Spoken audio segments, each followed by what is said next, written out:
투표와 그 결과는 항상 그 집단의 가치와 관심, 그리고 분별력과 성숙도를 보여주게 되어 있습니다. 그런 면에서 조금 아쉽지만 한국 사회는 아직도 도덕적인 가치보다는 그 경제적 가치를 중시한다는 것을 투표의 결과나 여러 일들을 통하여 보게 되어집니다. 투표가 끝나면 혹은 투표가 진행되며 선거를 앞두고 누가 나왔냐 혹은 누가 뽑혔냐 중요하게 생각하지만 사실은 더 중요한 건 공동체의 문제입니다. 공동체가 얼마나 성숙하고 어떤 가치를 지향하고 있느냐가 더 중요한 것이지 누가 나왔고 누가 뽑혔느냐는 사실 그리 중요하지 않습니다. 공동체의 수준과 내용을 샘플처럼 보여주는 그 공동체 안에 사람을 뽑는 게 투표이기 때문에 그렇습니다. 따라서 공동체가 성숙하고 공동체가 정확한 것을 바라보고 있고 공동체가 정확한 분별력을 가지고 있으면 그만큼 수준 있는 사람을 뽑을 수 있는 것이고 그렇지 못하면 반대의 결과를 낳을 수밖에 없는 것입니다. 오늘 본문에는 초대교회에 나타난 첫 번째 문제를 기록하고 있습니다. 오늘 문제는 그 매일의 구제에 있어서 헬라파 과부들이 그 히브리파 사람들로부터 소외됨으로 구제에서 제외되는 것이 초대교회에 나타난 첫 번째 문제였습니다. 그리고 이 일로 인하여서 표면적으로는 구제의 문제처럼 보였지만 또 실제적인 교회 분란의 문제가 생기게 된 것입니다. 당시의 초대교회는 히브리파 유대인과 헬라파 유대인들로 나누어졌습니다. 교회만 그랬던 것이 아니라 당시의 사회가 그랬습니다. 사도들처럼 그 지역, 즉 예루살렘을 중심으로 해서 혈통적으로나 지역적으로 늘 그 지역에 머물러 있었던 전통적인 유대인들이 있었고 그리고 그들을 히브리파 유대인들이라 불렀습니다. 반면 혈통은 어느 정도 유지하고 있지만 예루살렘이 아닌 이방 땅에 흩어진 디아스포라에서 성장했던 외국의 성장 배경을 가지고 있던 유대인들이 있었습니다. 그리고 그 사람들을 헬라파 유대인들이라 불렀는데 사도들이 히브리파 유대인들에 속했으니까 어떻게 구제하다 보니까 이 헬라파 유대인들 그중에 이 과부들이 매일의 구제에 빠지는 일이 벌어졌던 것 같습니다. 그리고 이 일로 인하여서 이 헬라파 유대인들이 히브리파 유대인들을 원망하는 일들이 벌어졌습니다. 그래서 필요한 사람을 세워서 이 구제하는 일들을 잘 감당함으로 이 문제를 해결하고자 오늘 7 집사를 뽑는 내용이 본문에 기록되어 있습니다. 잘 아시는 내용이라 생각되었습니다. 서론으로 투표 말씀을 드렸는데 그들이 어떻게 뽑았는지는 잘 모르겠지만 어찌됐든 7 집사를 택하여 그들에게 안수하여서 이 구제하는 일을 맡겨줌으로 인하여서 그 결실을 오늘 본문이 기록하고 있습니다. 문제는 구제하는 문제였습니다. 그리고 실제적으로는 이로 인하여서 교회의 분란이 초래될 수 있는 것이 이 교회의 실제적인 문제였는데 그런데 7 집사를 세워서 교회에 뽑고 난 다음 그 결과를 기록하기를 그러고 나서는 구제가 빠짐없이 잘 되므로 헬라파 유대인들이 불만이 없어졌다 이런 결과를 기록하지 않고 있습니다. 교회가 분란에 쌓일 수 있었는데 이 일로 인하여서 잘 화합했더라 이런 결과를 기록하지도 않고 있습니다. 공동체가 목표로 삼고 품고 있는 가치가 무엇인지 이 투표의 결과, 사람을 뽑은 결과를 통하여서 우리는 보게 되어집니다. 7절 말씀입니다. 하나님의 말씀이 점점 왕성하여 예루살렘에 있는 제자의 수가 더 심히 많아지고 허다한 제사장의 무리도 이 도에 복종하니라. 이 공동체가 하고자 하는 일, 이 교회가 바라보는 일, 이들이 목표로 삼고 가치 있게 여겼던 것이 무엇인지를 이 결과가 보여주고 있는 것입니다. 그냥 구제 가운데 빠지지 않고 공평하게 잘 먹고 잘 사는 것도 문제가 아니었고, 그냥 하나 되는 것도 문제가 아니었다는 것입니다. 투표의 결과, 사람을 뽑고 세움으로 인하여서 초대교회에 나타난 결과를, 투표의 결과를, 7집사가 세워진 결과를 7절은 기록하기를 구제 잘 됐습니다, 불만 없어졌습니다, 이게 아니고 하나님 말씀이 점점 더 왕성하여서 예루살렘에 있는 제자의 수가 더 심히 많아지고 허다한 제사장의 무리도 이 도에 복종하게 되어졌다는, 이 복음이 더 영화롭게 되고 이 복음이 더욱더 흥왕하게 되어져서 더 많은 사람들이 구원받게 되었다는, 교회의 본질적인 사역을 더 잘 감당하게 되었다는 그 결과를 기록하고 있는 것입니다. 사람이 제대로 뽑아지고, 아니 그 이전에 공동체가 바른 것을 바라보고 바른 가치를 갖고 있으면 그 투표의 결과 이와 같은 바른 결실을 맺게 되어지는 것입니다. 초대교회는 정확하게 문제를 보았습니다. 당장 나타나는 문제는 구제의 문제였고, 앞서 말씀드린 대로 현실적으로는 교회의 분리 문제였지만 진짜 문제는 교회의 본질적인 사역이 흐트러지는 데 있었습니다. 그들이 왜 부름받았는지, 그들은 사도행전 1장 8절에 예수님의 부름을 받아 증인들로 부름받은 공동체였습니다. 그들을 통하여 하나님의 복음, 예수가 그리스도 되신 사실이 더 편만하게 증거되므로 이웃에 있는 수많은 사람들이 구원받고 하나님께 돌아오는 것이 그 교회에 맡겨주신 사명이었습니다. 이 본질적인 사역이 흐트러지는데 문제가 있었고, 그들은 이 문제를 해결하기 위하여 적절한 사람들을 뽑음으로 인하여서 지속적으로 이 사명을 감당할 수 있게 된 것입니다. 그래서 사도들이 나서서 이 문제 앞에서 이렇게 2절서부터 4절까지의 말씀에 제안을 합니다.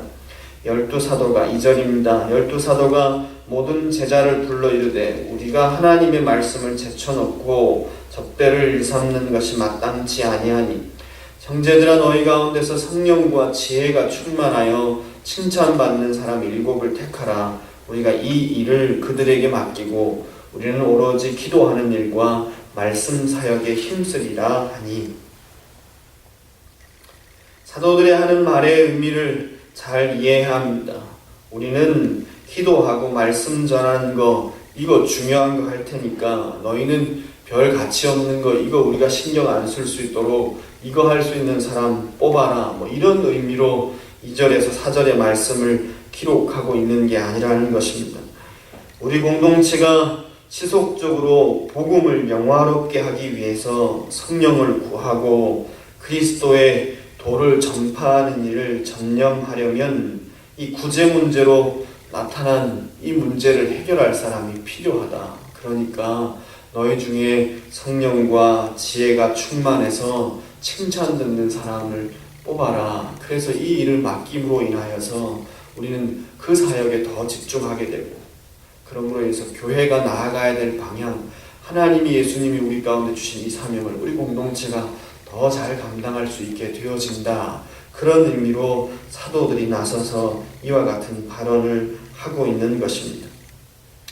그러니까 사람을 뽑는데 문제는 구제하는 일에 헬라파 유대인들이 빠지는 일이라서 그냥 계산 잘하고 눈썰미 좋고 물건 정확하게 나눌 수 있는 그런 사람 뽑으면 되는데, 그런 사람을 뽑은 게 아니고 믿음과 성령이 충만해서 칭찬 듣는 사람을 뽑게 된 것입니다. 단순히 구제하는 일, 이와 같이 이게 하찮은 일이니까 사도들이 말하기를 우리는 기도하고 말씀 전하는 일에 힘쓸 테니까 그렇게 중요하지 않은 일, 이거 잘 감당할 수 있는 사람 너희 중에 뽑아라, 이런 의미로 했을 것 같으면, 그러면 그냥 계산 잘하는 이런 약삭과는 사람 딱 뽑아가지고 눈썰미 있게 공평하게 나눠주면 이 문제는 해결될 겁니다. 그렇지만 그게 본질적인 문제가 아니었기에 공동체가 사람을 뽑는데 믿음과 성령이 충만한 사람을 뽑았던 것입니다. 본질적인 공동체의 방향과 일치할 수 있는 사람, 그 방향을 이해하고 그 그 목표를 동일하게 바라볼 수 있는 사람, 함께 그 지향점, 그 목표를 바라보고 그리고 세부적인 일을 챙길 수 있는 사람을 뽑게 된 것입니다.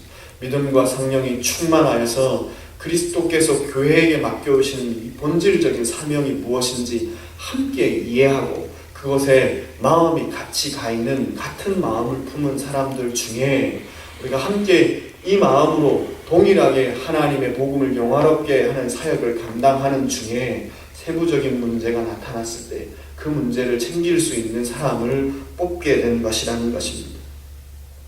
그러므로 인해서 나중에 그들이 무리 없이 기도하고 전도하는 사람으로 동일하게 사역할 수 있게 된 것을 우리는 7장 말씀을 통하여 스데반의 전도를 통해 보게 되어집니다. 7장 말씀에 가면 스데반의 장황한 설교가 이어집니다. 그리고 그가 어떻게 복음을 위해서 수고하고 애쓰다가 순교당하는지를 7장 말씀이 잘 보여주고 있습니다.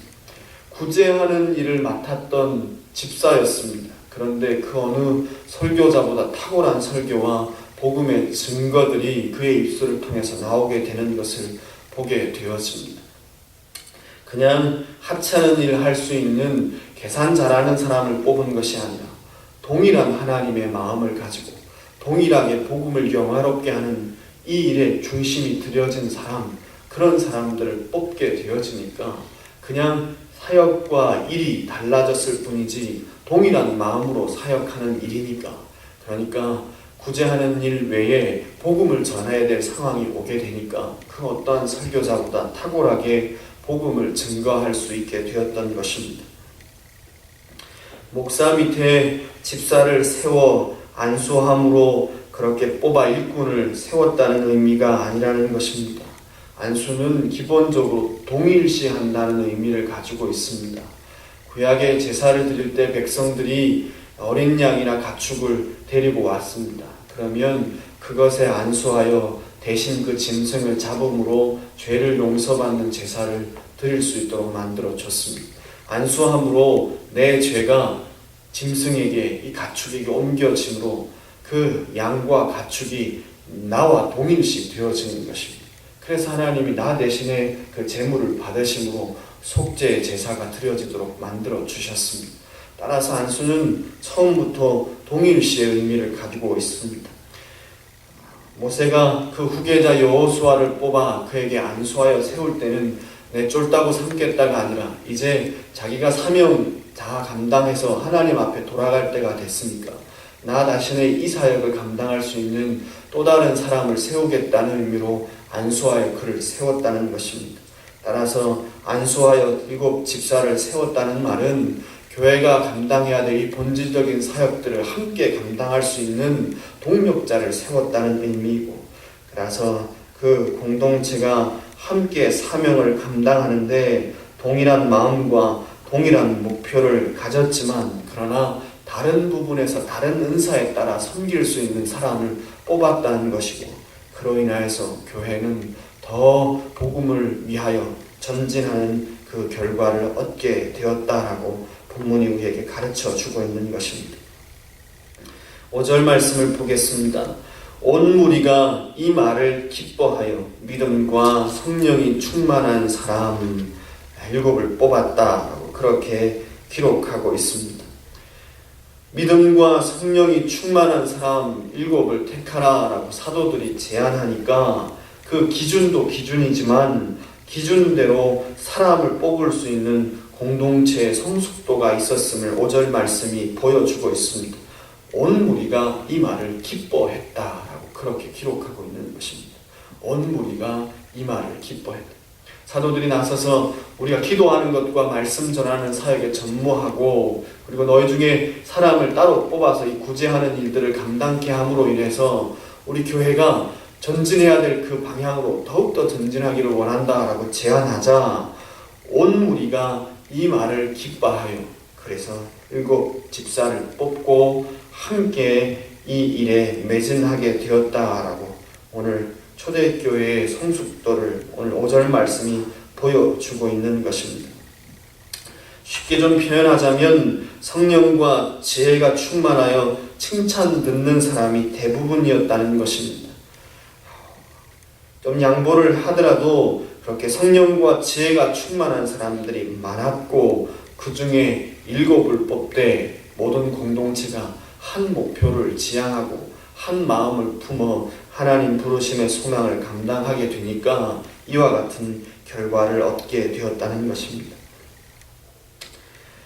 가정도 좋아서 결혼해서 자녀들을 놓고 살아가지만 살다 보면 분란도 생기고 문제가 생기게 되어 있습니다. 하물며 교회 안에서 여러 사람이 다른 배경을 가지고 모여 함께 신앙생활을 하다 보면 어찌 문제가 생기지 않을 수 있겠습니까? 문제가 없어야 되는 게 중요한 게 아니라 중요한 건 그 공동체가 얼마나 성숙하고 그리고 뭘 바라보고 뭘 지향하고 있느냐가 문제입니다. 얼마나 그리스도가 그 공동체 한 사람 한 사람에게 주인이 되어 있고 예수가 그리스도 되신 이 사실이 얼마나 깊이 있게 누려져서 공동체가 한 마음으로 한 곳을 바라보고 있느냐가 중요한 것입니다. 그렇게 될 때 문제는 생길 수 있지만 같은 마음으로 이 문제를 극복할 수 있게 되는 것입니다. 방향을 잃지 않고 같은 마음 같은 뜻을 품음으로 이익을 위해서 하나 된 집단이 아니라 부르심의 소망 가운데 하나 된 집단임을 위기 가운데 보여줄 수 있게 되는 것입니다. 각자가 각자의 필요에 따라 모여서 자신의 이익을 추구하면 결코 하나 될 수 없습니다. 동일하게 주님 사랑하는 마음으로 주님 섬기고자 하는 열심으로 모여서 하나님 주시는 은사에 따라서 각각 섬기다 보면 그러면 함께 하나님을 영화롭게 하고 복음의 가치를 드러내는 일에 함께 공동체가 드려질 수 있는 것입니다. 개인적인 말씀을 드려서 참 죄송하지만 담임 목사님 안 계실 때 한 2, 3주 설교하니까 많이 힘듭니다. 제 체질에 좀 매일마다 설교하는 게 아직은 좀 무리인 것 같습니다. 안 계실 동안에는 열심히 또 말씀을 전해야 되니까 말씀 전하지만 동일한 마음으로 담임 목사님 오시면 열심히 심부름합니다. 하나님 앞에서는 동일한 사역이기 때문에 그렇습니다. 뭐가 가치 있고 뭐가 가치 없고 이런 거 없습니다. 늦게 좀 깨달아서 이제야 그것들을 누리고 있지만 사랑하는 성도 여러분, 누가 무슨 일을 하고 누가 무슨 일을 하는데 누구는 존귀하고 누구는 존귀하지 않은 일을 하는 게 아닙니다. 다 주님 앞에서 주님 사랑하는 마음으로 부엌에서 음식하는 분도 주님 사랑하고 복음 위에 하는 거고, 설교자는 설교자로서 또 앞에서 주님 사랑하는 마음으로 교회 사랑하는 마음으로 설교하는 거. 주님 앞에 서면 너 뭐 하다 왔니로 그렇게 하나님 앞에 칭찬받고 그렇게 상급받는 것 아니라 어떤 마음으로 주님 앞에 드려졌는지 그것으로 하나님 앞에 상급받는 줄 압니다. 사랑하는 성도 여러분, 교회 안에는 존귀한 일 따로 없고 또 비천한 일 따로 없습니다. 어떤 마음으로 공동체가 한 마음 한 뜻으로 하나님 섬기느냐에 따라 그 결과가 판이하게 달라질 줄 압니다. 하나님 앞에서 이와 같은 성숙한 마음을 가진 공동체로 자라갈 수 있도록 이 새벽에 말씀을 기억하고 함께 기도하며 나아가기를 소원합니다. 우리 함께 1, 2분 동안 기도할 때 말씀을 기억하고 이렇게 기도합시다. 하나님, 우리 공동체가 더욱더 성숙한 공동체 될 수 있게 인도해 주십시오. 예수가 그리스도 되신 사실을 지속적으로 누리고 이 복음 위에 모든 성도들이 든든히 세워져서 한 마음 한 뜻, 자신의 욕심, 자신의 이익, 자신의 가치는 버리고 하나님이 우리를 부르신 이 복음을 영화롭게 하는 이 일, 교회를 통하여 사람 살리는 이 일에 한 마음과 한 뜻을 품어서 각각 맡겨진 사역의 현장 가운데 최선을 다해서 동일한 마음으로 주님 섬길 수 있게 인도하시기를 원합니다. 이와 같은 기도의 제목 삼고 함께 통성으로 기도하며 나아가겠습니다.